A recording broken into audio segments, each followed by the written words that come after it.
তো হাই বন্ধুরা, তোমরা প্রত্যেকে কেমন আছো? আশা করছি তোমরা সকলেই ভীষণ ভালো আছো। আমিও মোটামুটি এখন ভালোই আছি। তো আজকের যে ভিডিওটা আমি শেয়ার করব তোমাদের সাথে, সেটা দুটো কেকের ভিডিও। আমি যতটা সম্ভব শর্টে তোমাদেরকে দেখানোর চেষ্টা করছি, কারণ কি বলো তো, ভিডিও যত বড় হয়ে যায় না, তত আর ধৈর্যটা থাকে না যে অত লম্বা ভিডিও। তো আমি প্রসেসিংটা শর্টে দেখানোর চেষ্টা করছি তোমাদেরকে। তো এখানে যে দুটো কেক রয়েছে, একটা হচ্ছে লাভ শেপের কেকটা, যেটা আমার একটা খুবই ক্লোজ ফ্রেন্ড, রিপিট কাস্টমারও বলা চলে। সে তার অ্যানিভার্সারির জন্য এই কেকটি আমার কাছ থেকে নিয়েছিল। আর একটা এই যে রাউন্ড শেপের কেকটা দেখছো, সেটা হচ্ছে একটা আইবুড়ো ভাতের কেক।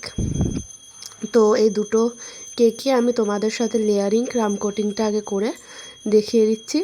এরপর আস্তে আস্তে আমি ডেকোরেশনটা স্টার্ট করব।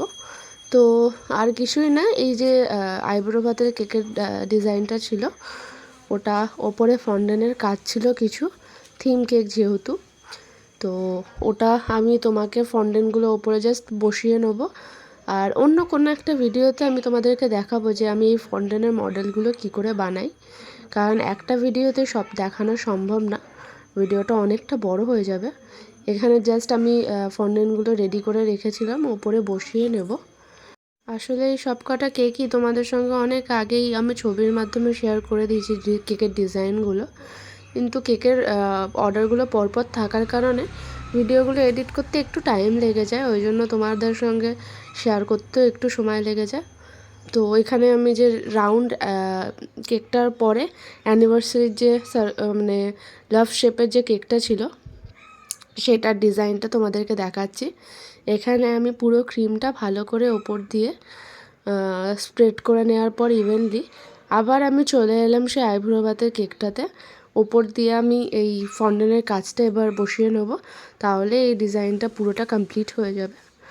তো এই কেকটা যখন আমি করছিলাম তখন অলরেডি রাত্রি 3টে বাজে।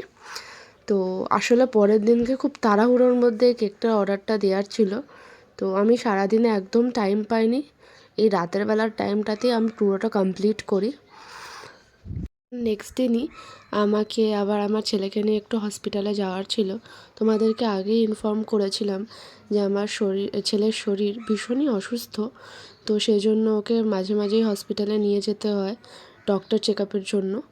তো সেই জন্যই আমি এক ফাঁকে কেকটার ডেলিভারি করে ওকে নিয়ে হসপিটালে যাই। তো এটা হচ্ছে ফাইনাল লুক সে অ্যানিভার্সারি কেকটা। আমি যে রোজটার ডিজাইনটা করেছিলাম, সেটা খুবই অল্প সময়ের জন্য দেখাই যে কী করে নজেলের ডিজাইনটা আমি করি। এটা হচ্ছে সেই কেকটার ফটোজ অ্যান্ড রিভিউ। তোমরা জানাবে কেমন লেগেছে। Thank you.